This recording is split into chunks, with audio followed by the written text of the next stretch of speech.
Hi guys, எல்லோரும் எப்படி இருக்கீங்க? நல்லா இருக்கீங்களா? ஸோ இது என்ன அப்படின்னு பார்த்தீங்கன்னா, நம்ம இப்போ கட்டிக்கிட்டு இருக்கக்கூடிய கன்ஸ்ட்ரக்ஷன் ஒர்க்கில் வாட்டர் க்யூரிங் பண்ணுற வீடியோ தான் கைஸ் இது. ஸோ இப்போ வந்து பார்த்திங்கன்னா, நம்ம எந்த வீடு கட்டினாலுமே வாட்டர் க்யூரிங் பண்ண வேண்டியது ரொம்ப அவசியமான ஒன்று கைஸ். ஸோ நம்ம கட்டுற செவர்கள் கட்டி முடித்த மறுநாள்லேருந்து க்யூரிங்கை நம்ம வந்து ஸ்டார்ட் பண்ணிடணும். ஸோ க்யூரிங் பண்ணுற செவர்களை மினிமம் வந்து 10-15 டேஸ் வந்து நல்லா க்யூரிங் பண்ணணும் கைஸ். வாட்டர் விட்டு டெய்லி மார்னிங் அண்ட் ஈவினிங் நல்லா வாட்டர் விட்டு க்யூரிங் பண்ணணும். ஸோ நம்ம க்யூரிங் பண்ணுறதுல தான் வந்து பார்த்திங்கன்னா அந்த வால் வந்து இன்னும் நல்லா ஸ்ட்ராங்காகவும் நல்ல ஹெல்த்தியாகவும் இருக்கும் கைஸ். ஸோ இது மாதிரி ஒரு 10-15 டேஸ் நம்ம க்யூரிங் பண்ணிவிட்டு ஸோ அதுக்கு அப்புறம் நம்ம பூச்சி வேலை பண்ணும்போது அந்த செவுறு நல்லா ஸ்ட்ராங்காகவும் நல்லா ஹெல்த்தியானதாகவும் இருக்கும்.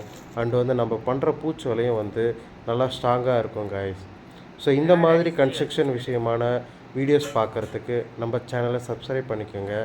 அண்டு இது போல் மோர் வீடியோஸ் வந்து உங்களுக்கு வரத்துக்காக பெல் ஐக்கானையும் தட்டிக்குங்க கைஸ். ஓகே கைஸ், பை பாய்.